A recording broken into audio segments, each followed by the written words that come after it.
Hi guys, gumagawa tayo ngayon ng salted egg. Itong mga itlog na ito ay reject na po ito, yung maliliit, yung peewee size. Dahil meron tayo ditong bagong naglaying. At yung mga reject ay medyo madami-dami pa. Yung iba binibenta natin at yung iba ay ginagawa nating salted egg para pang ano lang natin dito, pang konsumo. Paano nga ba i-process yung salted egg?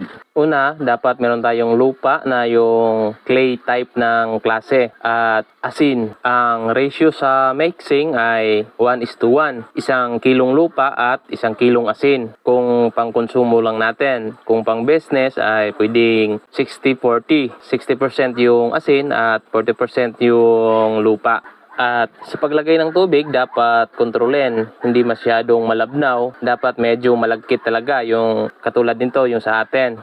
At pagkatapos natin hugasan yung mga itlog, dahil madumi pa yan galing pagkolekta natin, pagkatapos ay patuyuin natin para kakapit talaga yung putik. Medyo madami-dami yung kakapit na putik sa ating itlog.